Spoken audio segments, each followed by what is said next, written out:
struck with the precision of a stroke of destiny. Before the coalition forces could fully grasp the magnitude of the disaster, the very heart of their battle line shuddered, like thin ice pierced by a sword. With the loss of the Pratzen Heights, the coalition army was severed like a dragon struck across its spine. The front lines could no longer rely on the rear. The flow of command was broken. Their collective will, once soaring high, suddenly unraveled into a tangled, sodden mess. From that moment on, Napoleon did not merely fight. He orchestrated. He fought like an artist, knowing exactly where to concentrate his force, where to pin the enemy down, and where to let them dissolve into the chaos of their own panic. Bernadotte lands, Murat devout. Each course moved like the interlocking joints of a single organism.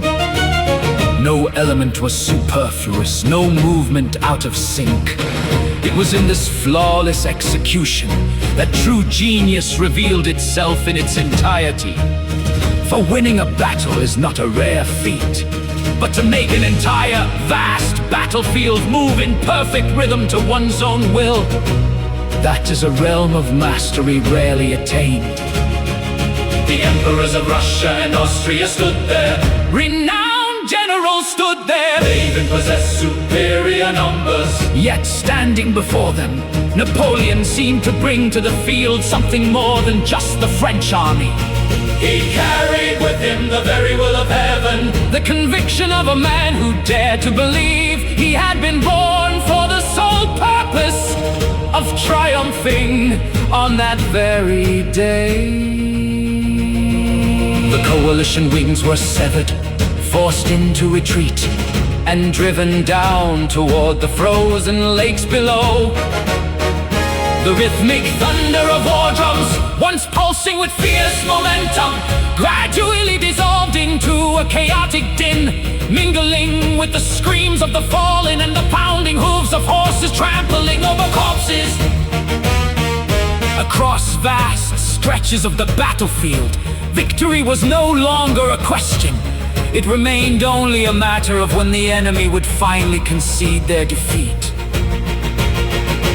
Gazing upon this unfolding tableau, the Austrian emperor surely realized that from this day forward the map of Europe would be forever redrawn. The Russian Tsar carried with him the bitter sting of youth, a youth rudely awakened from its dreams by the harsh reality of war.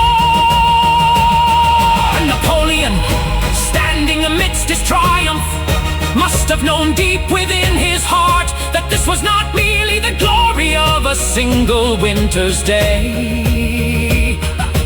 This was the moment he transcended the stature of a mere great general.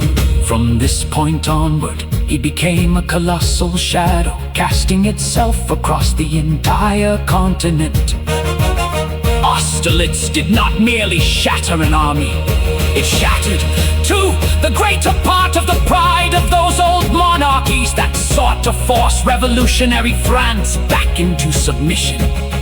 In the wake of that battle, the Third Coalition crumbled like a porcelain vase hurled against the rocks.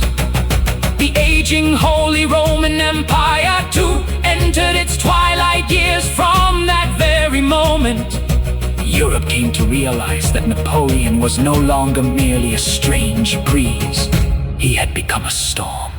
The Battle of Austerlitz was therefore exquisite in its deployment, ferocious in its execution, sublime in its strategy, and resplendent in the manner in which genius and opportunity converged with absolute, flawless precision.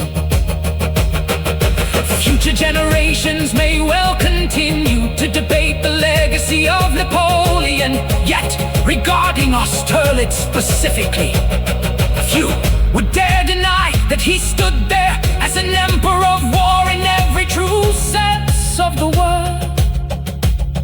In closing this chapter, let me offer one final thought. Austerlitz is regarded as Emperor Napoleon's greatest victory precisely because upon that field a single man, employing intellect, audacity, seizing the moment and displaying indomitable spirit, etched into the European winter sky a page of military doctrine so brilliant that even 1,000 years later, one can still perceive the undimmed radiance of that day's sun.